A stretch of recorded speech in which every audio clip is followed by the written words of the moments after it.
पहली बार आप सिंगरौली विधानसभा क्षेत्र से आप विधानसभा चुनाव लड़ने जा रहे हैं, क्या कुछ कहना चाहेंगे आप?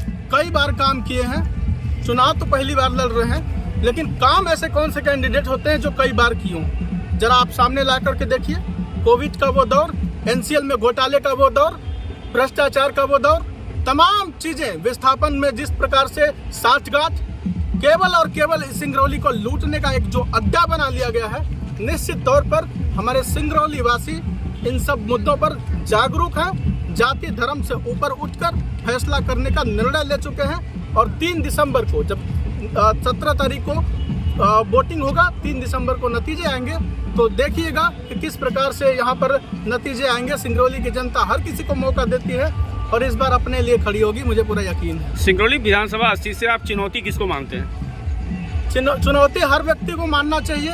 अगर किसी व्यक्ति को ये लग जाए कि हमें किसी चीज़ से प्रतिस्पर्धा नहीं है, तो निश्चित तौर पर उसकी पतन का शुरुआत हो जाता है। हर व्यक्ति को ये यहाँ पर अपने आप में एक चुनौती के रूप में देखते हैं। अगर राजनीतिक दृष्टि से आप कहना चाहते हैं कि मैं चुनौती किसको मानता हूँ, तो कोई विरोधी नहीं है, कोई प्रतिस्पर्धी नहीं है। हम तो चाहते हैं कि सिंगरौली की जनता सच्चाई देख करके और अपने न्याय और भ्रष्टाचार से मुक्ति को जिस प्रकार से करने के लिए कर्तव्य किए जा रहे हैं, उसको देख करके यदि वोट करती है तो निश्चित तौर पर कोई चुनौती का सवाल ही नहीं होता है, क्योंकि दूर दूर तक खड़े और दिखाई नहीं दिए जहां पर हम लोग जा करके आवाज़ उठाएं। चुनाव से पहले अभी आपने कर्तव्य पत्र अपने लोगों के बीच में आपने दर्शाया था, जनता के बीच में, उन कर्तव्य पत्र के बारे में कुछ आप बताएंगे? एक एक लोगों से जितना बन सका गांव में, शहर में और पीड़ित प्रभावित के लोगों के क्षेत्र में जाकर, कौन जाता है भाई?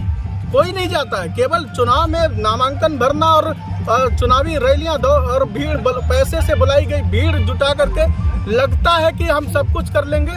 लेकिन हम लोगों ने लोगों की राय ली है, लोगों से पूछा है। 50-50 वर्ष हो गए, एनसीएल एनटीपीसी कभी पूछती है क्या कि आपके समस्याएं क्या हैं, आपके मुद्दे क्या हैं? अपने हिसाब से कभी ढक्कन बांटेंगे, कभी कुछ भी बांटेंगे, लेकिन लोगों के बारे में नहीं सोचते हैं। तो हम लोग यही मानते हैं कि जब स्थानीय स्तर पर चीज़ें, आवश्यकता क्या है, ज़रूरतें क्या हैं, उन चीज़ों को अगर हम लोगों ने लिखा है, लोगों के हाथ से लिखवाया है, उनसे पूछ कर, देख कर लिखवाया, तो अगर मेहनत किया हुआ चीज़, अगर जाना हुआ चीज़ करेंगे तो निश्चित तौर पर उस पर बहुत अच्छे काम होंगे, अच्छे नतीजे आएंगे। युवाओं को जीतने के बाद आप क्या करेंगे सर? सबसे पहले जो ये लव लेटर वाली भ्रष्टाचार वाली नौकरी है, 1.5 2 लाख रुपए वाली, तत्काल वहीं कंपनी में बैठ करके जिस प्रकार से आवाज उठाए हैं वहां जा करके उसी प्रकार से वहां पर बैठ करके स्थानीय और प्रभावित लोगों को नौकरी दिलवाया जाएगा। करेंगे क्या, हमने करवाया भी है 2018 में, जब सिक्कल कंपनी आई थी, यहाँ पर लोगों से चर्चा किया, लगातार आवाज उठाया।